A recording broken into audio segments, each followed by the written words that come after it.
Apologize. Just wanted to come in and say hello. I had another meeting scheduled, so I will be logging off, but I just wanted to introduce myself. Hazel? All right. Yeah, Hazel. And then Arturo Garcia, we do not have. He called me. He said he couldn't make it, and then Ray Rocha also said he could not make it. So moving over to citizen comments. Do we have any citizen comments? No, sir, Mr. Chairman. At the time of the posting, there are no citizen comments for this meeting. Okay. So approval of the minutes for March 9th, 2023. Do I hear a motion to approve? Motion to approve. Okay. Arturo? I'll second. All those in favor? Aye. None opposed? Motion carries. Presentation items. Update on EDAC structure and formation ordinance by Amber Holmes.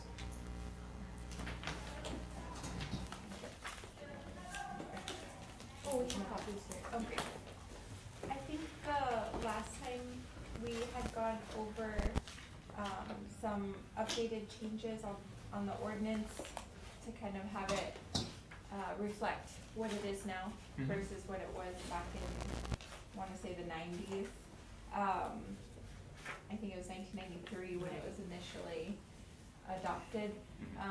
And so we had made some changes the last meeting that we had gone over it, but we didn't have a quorum to vote on accepting the changes. I don't know if you wanted to, we could go over it, but the main changes is the membership would move from 12 down to 9, having each council member and the mayor appointing a member to EDAC, renaming it the Economic Development Advisory Committee. It used to be just the Economic Advisory Council, so that changed throughout the ordinance. And just providing all of the ordinance with how to fill vacancies, appointing a chairperson, how to appoint subcommittees. None of that was in the previous ordinance. And then adopting bylaws. The duties and the powers that was the section I think that we had the most discussion on. But I think that the duties and the powers that we agreed upon, those are the ones that are reflected here in the most recent version in your binders. In which month is this in? That's in That 7. should be April. 7. The 7. Oh. Tab 7. That's where they are. 7. Oh, 7. 7. I didn't even know the numbers for that. I think that's Well, in your April tab, if you In your April you'll tab is find the it. most updated ordinance. You have the Oh. agenda and then the package right next, following the agenda. So under the April tab. This is Yeah, the- that's the one we worked on, but the updated ones that we put together, they're in the April tab. The documents on the numbered tabs, those are just for reference on the work that we've been presenting and discussing.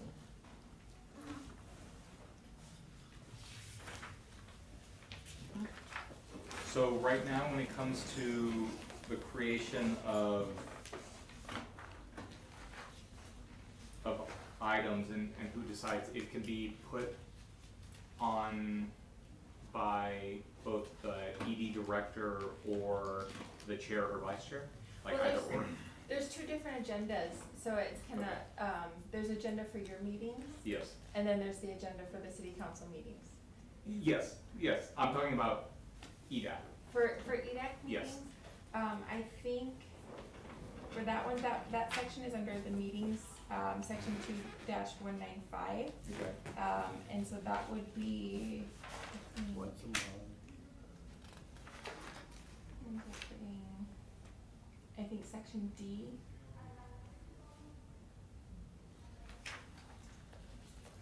Any member of the Economic Development Advisory Committee shall have the right to request the chairperson to place any proper item of business on the agenda via written request, so long as the request is made prior to the posting of the notice of the meeting as required by law.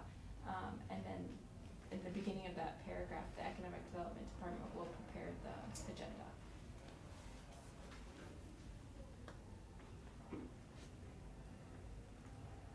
Can we include vice chair Yeah, on that? Because I think that's what we motioned last time. It was Okay. chairperson or vice chair, just in case. yeah, if you're not available. Yeah.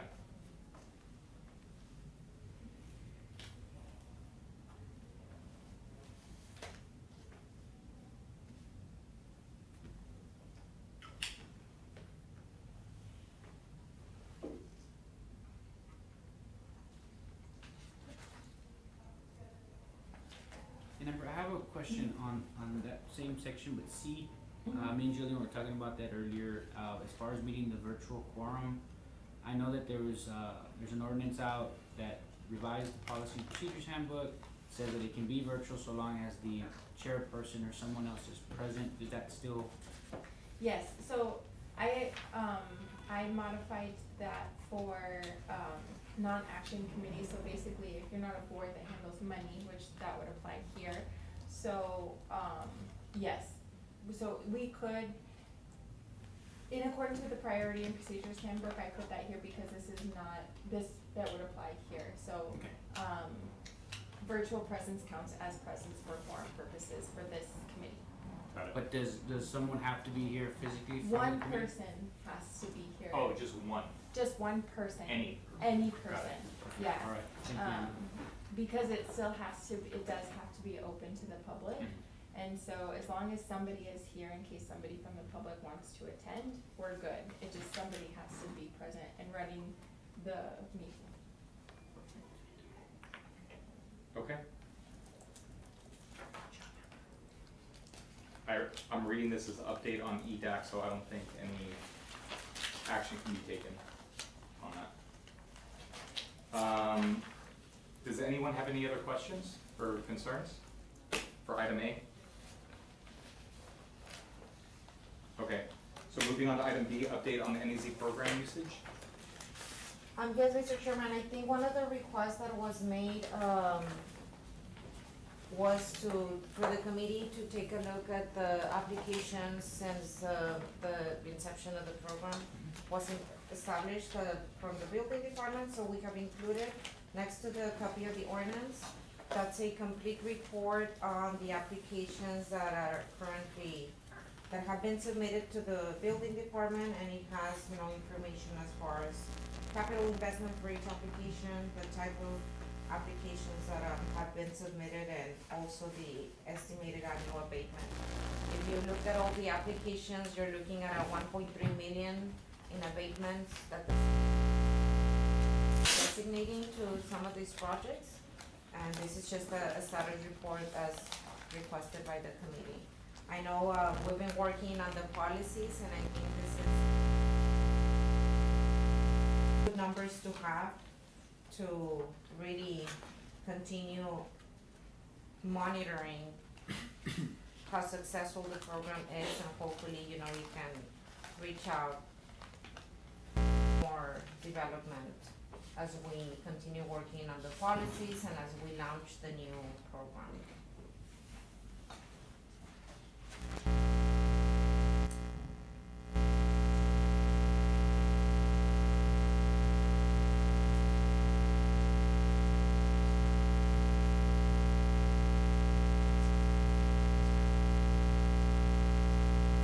We don't have that information at the moment, but we'll be glad to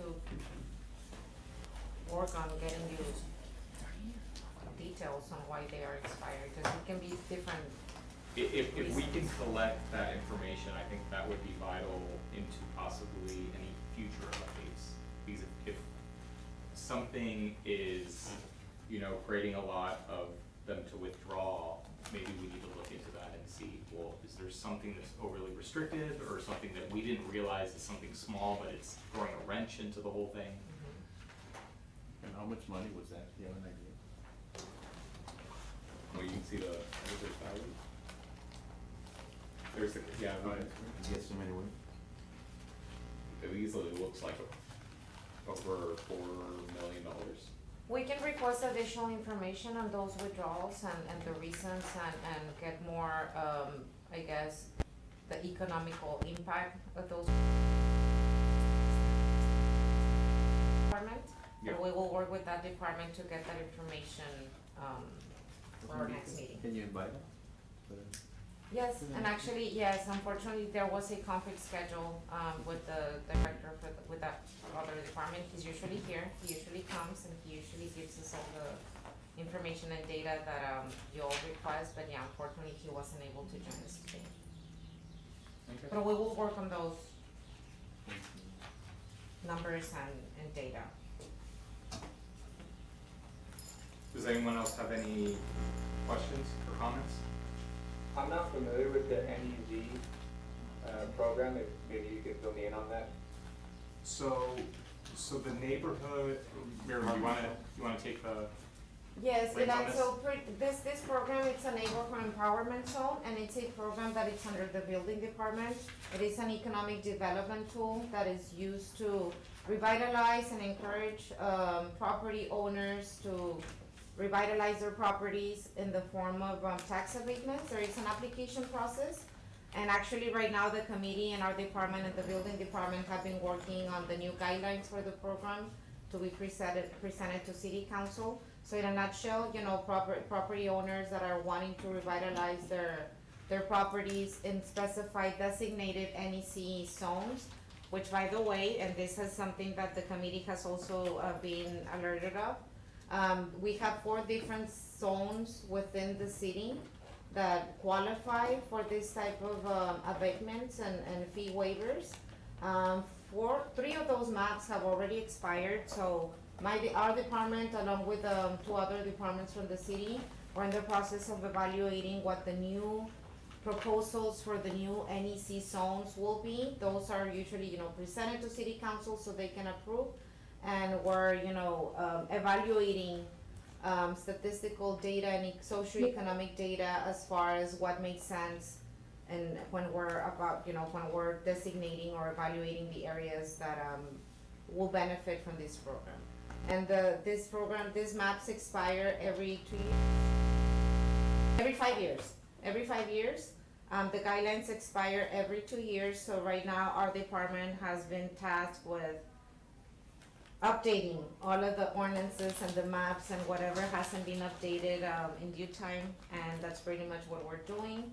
We're hoping that, we can, as we continue working on the designation or the proposal of the designation of the areas, that we can have a presentation to the committee as well. And that's the whole reason behind this program, that the maps are moving throughout the city so that we can see a bigger impact and return on investment on the abatements that the city is committing, for this program. I think it's a fantastic idea, and coming back to Julian's comment about why are there so many that, because I don't think it's that they were maybe denied, I think it's that maybe they chose to opt out, and I just wonder if there's a way to help with lending options, because I would imagine that's probably, a limiting factor, that people don't have the capital. Even though they're gonna get the tax abatement, it still is gonna require a capital injection that they may not have accessible. Right, And I don't know if that's possible, but And just to, as, you know, additional information, this program, it's pretty much the same, or we try to treat it the same as any other abatement or incentive program, just like our 380 agreement for bigger and industrial projects. This is, you know, for projects that we try to apply the but-for test, right? You know, this program is intended to spur development and to spur rehabilitation of properties. And obviously, one of those components is the commitment from the property owner to inject capital, you know, to the project. And that's the commitment that the city has. But to your point, yes, I think it's worth evaluating any additional programs that we can combine, not only with this particular program, but with others, as far as at least offering, some sort of, workshops, or, you know, what funding is available out there, and partnering with other entities and departments that align with the mission of the program. Miriam, on actually his point, because he mentions lending, did we ever get our PACE program set up here? Because if we're talking about a house that, you know, is completely blighted and vacant and broken windows, the PACE program Yes. is a long-term loan, low interest, for fixing anything that has to do with energy efficiency. Mhm. The roof, the HVAC units, the insulation, the Yes. glass, it essentially covers pretty much everything when it comes to rehabilitation. Yes, and I'm glad, thank you for reminding me of that, and I think you and I had that conversation a couple of months ago. One of the, and Ilan, just so that, to give you some, background information on this program and some of the, I guess, initiatives that the committee helps our department, move forward, is precisely that, you know, one of the conversations that we had, the city of Laredo has a PACE program, which is a financing tool, that allows for this type of projects to access, capital through a financing program and a partnership that the city has with the PACE, Texas PACE Authority. And the idea is once we finish with our guidelines for the NEC, and combine all the other programs that our department is in charge of to spur development, that we have a solid campaign promoting in full blast, you know, the available tools and resources. This program available, that's not to say that we cannot combine it with any other creative ways of connecting investors or property owners with additional sources of funding. The city cannot commit, obviously, to providing the capital. The way the city's putting skin in the game and helping this type of program is by giving tax abatement for 5 or 10 years for this program. But that's not to say that we cannot combine it. But yes, in a nutshell, that's the idea, that we combine and put together a strong incentive package for inner city, for industrial development, commercial, and I think we're moving in the right direction with this.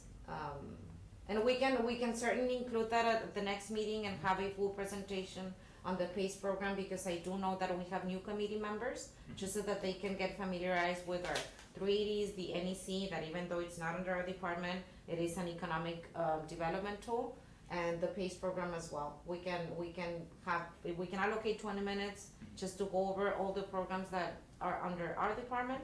I think it'll be beneficial for the new committee members as well. So someone can apply for the PACE program today? Yes, Okay.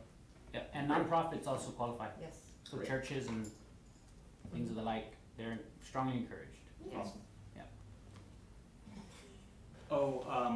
I can give an update on the NEZ. I reached out, so one of the biggest issues we've been having with the NEZ policy, I would say why a lot of the applicants have dropped off the cliff for sure, is that the county wasn't involved anymore. Yes.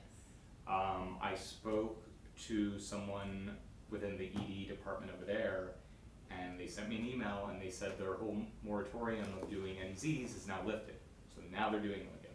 So hopefully Miriam and I can reach out to them and have a formal conversation. So when we're done with updating these NEZs and we're done with everything else, we can do a full-on presentation on all the different incentives that are out there. You know, just like a layered cake, the more we can layer on top of each other, the better, and the faster we can spur the type of development we're looking for. And I do wanna add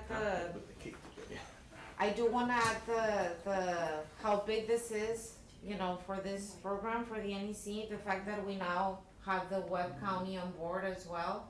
I know, it's very common that Laredo is being compared to other cities as far as the programs and incentives and initiatives that they have. This is what makes other cities successful as well, you know, this type of Those partnerships. partnerships, yes. Yes, because it's leveraging on all the incentive programs that not only the city offers, because as you all know, the city also has cost of services, you know, that are associated, and tax abatements does, you know, they do impact, you know, the budget. But when you hear that there's partnerships and that the county is on board, you know, that's definitely, again, I think moving in the right direction with the NEC program.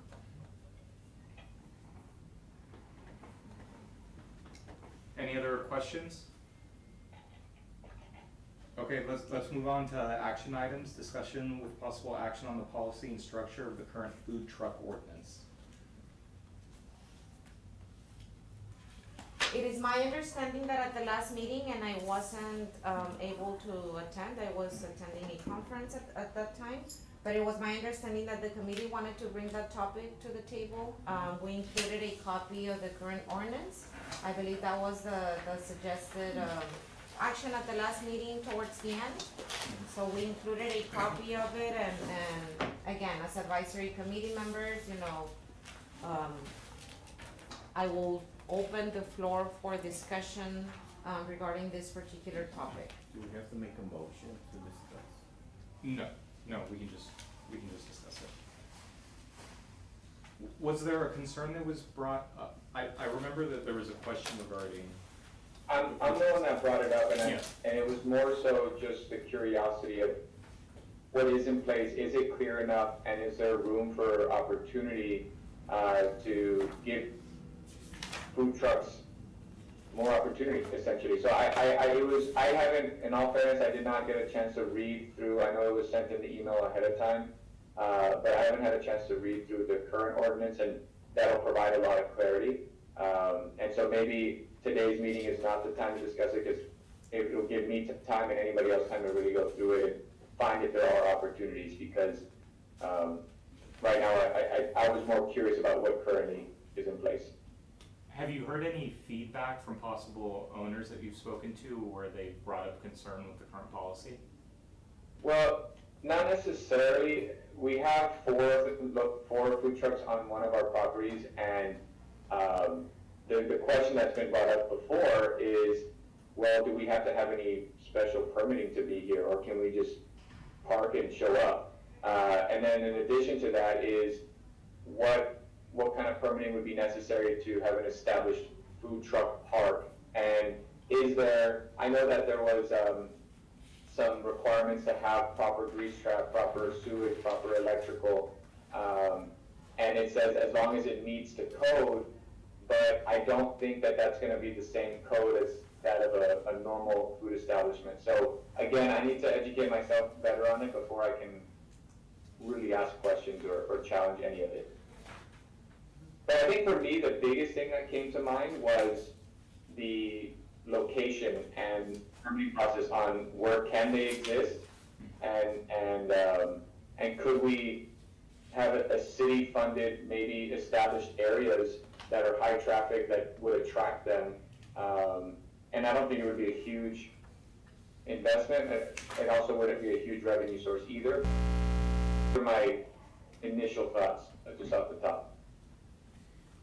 I mean, I know San Antonio, if there's a sleepover food truck, they need all of the Yeah. electrical and all of that if they sleep over. But there's all types. There's the one that you just push. There's food trucks that have already the food prepared, so they treat them different. And then if you park, it has to be towards the curbside, and there's different ordinances in San Antonio that, well, I don't think they have as much here, but I don't think ours is as strict as San Antonio. I think in San Antonio, if you operate a food truck, you have to prove that you have either a lease or you own, all somewhere. Like you said, you can go mobile, but wherever you park it, you have to be able to pull everything out. and in Monterrey, it's a little bit different. Oh, yeah. Monterrey has an association, and the association leases the properties. And so this organization, what they do is, if a big corporation calls them, I want this food truck on Monday, and he coordinates the food trucks to get there in their parking lots at certain days, certain time and everything. And so it's a little bit more organized, and they have to sit in a property, they cannot be in the curbside. It's a little bit different in Yeah. other locations. And I think there's different, business models for this type of programs, the different cities based on the regulations and challenges and opportunities.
and by no means do I wanna suggest that I want like to make their life harder. But I just think that, and now that as you guys were speaking and as I was speaking, I was reminded why it actually came to mind.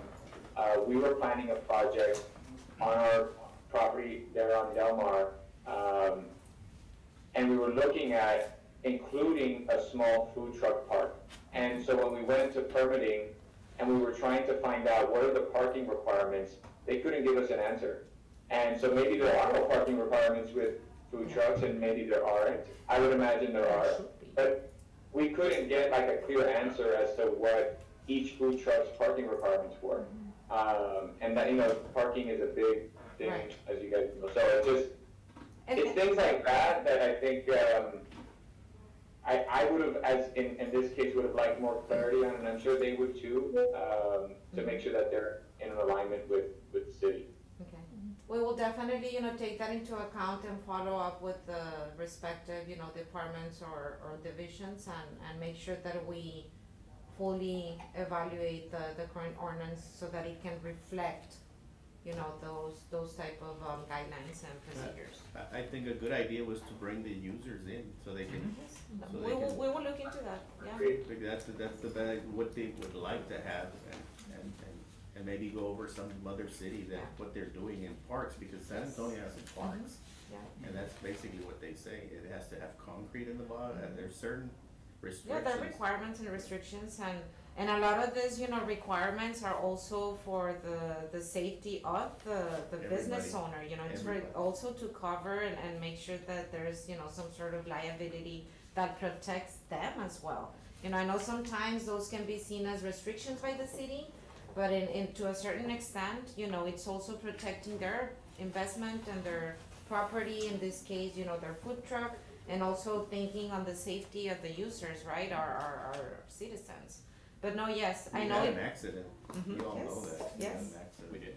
Oh, yeah, in a food truck. and it was a Yeah. tragic, event. Yeah, I remember that.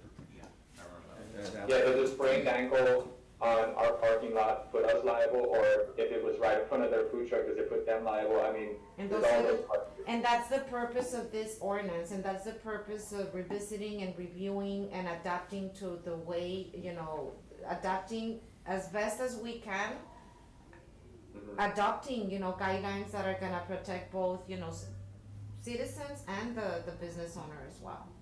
But processing permits fast and all that. That too, that's a component of it, and I know, and yes, gathering and having this type of roundtable discussions with actual business owners and users of the program, that's one of the things that we've been really considering.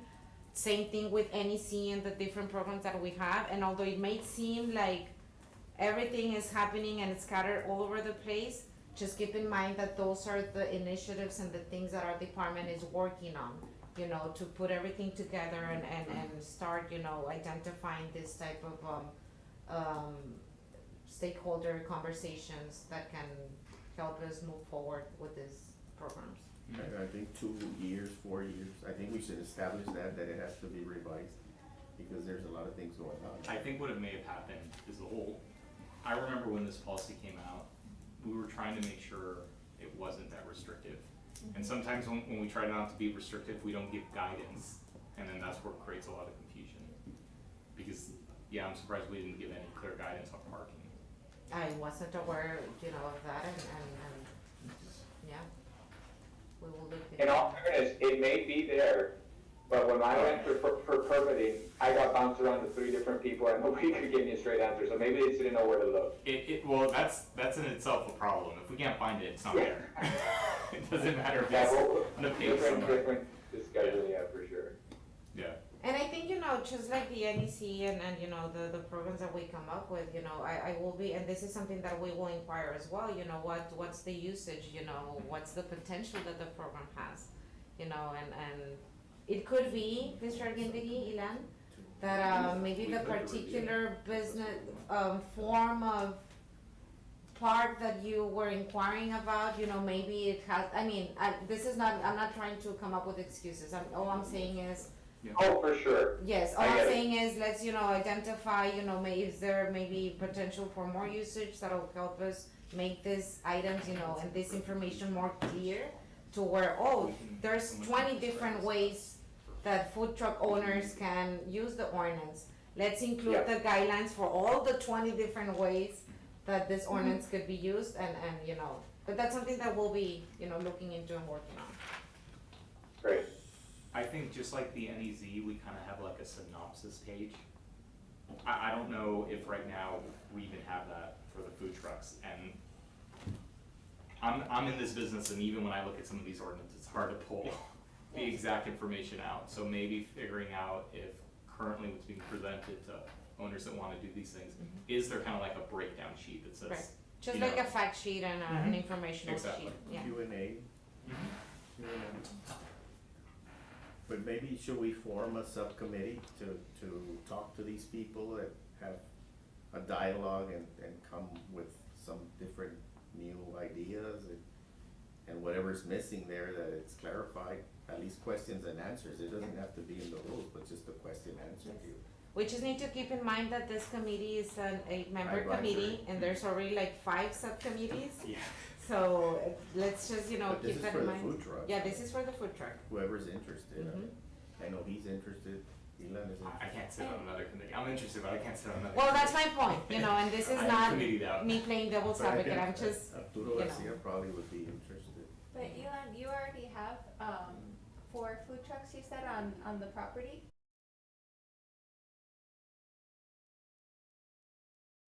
Item on the next agenda, and then you can bring that feedback and we can just have a discussion there. Or you can, I'm sure you can send those concerns directly to Miriam and she can forward them off to, who can get a lot of it So answered. you can read it. I mean, I would be interested in meeting with them as well, Ilan, if you schedule some sort of a meeting and you group them together, just so that they can get to put a face to whoever, at the city is handling well, we're not handling the program because this is under a different department, but at least so that they can put a face to who they can reach out to in the event of any, questions, concerns, but yeah, if you put together a meeting, I'll be more than glad to join you. That'd be great. Sounds good. Any further discussion, or if anyone would like to make a motion, they can make a motion.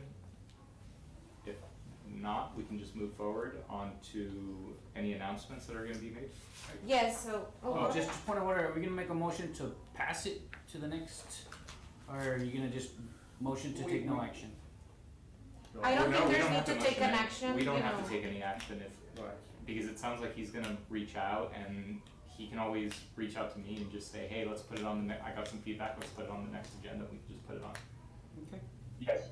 You guys can count on me reaching out and connecting with them and just starting the discussion and putting a very basic set of questions together for consistency. Awesome. Yeah, moving on to announcements, are there any announcements? Yeah, so very quickly, May 8th through the 12th will be National Economic Development Week. We're partnering with the Laredo Economic Development Corporation, as the city has done for the last, years. There will be a proclamation on May the 8th at City Council Chambers. We will be sending you the schedule of events. And there's, a good slate of events for the entire week. We really hope that you can make it to any of them or all of them. Particularly, I do want to highlight the event on May the 9th, the State of Transportation. There's a very good, and I don't want to steal your thunder for that particular event, Jean, but partnering with them and I think it's going to be a good week of celebration for this very special week of really highlighting the economic development and impact that the projects and the work and the collaborations that the city has with volunteers and organizations really brings to Laredo. And I just wanted to make that announcement. Again, there's gonna be a full slate of events starting on May the 8th with a proclamation, and then the State of Transportation keynote address. May 10th, there's gonna be a forum at Mile 1 and a mixer as well on the 11th. And then at 12th, a Shop Local initiative at the outlet shops. And speaking of the outlet shops, just so you know, as a separate announcement as well, and I've had some conversations with some of you, in the last, few weeks. We are very, much engaged in putting together, a campaign and a program to promote inner city and downtown redevelopment.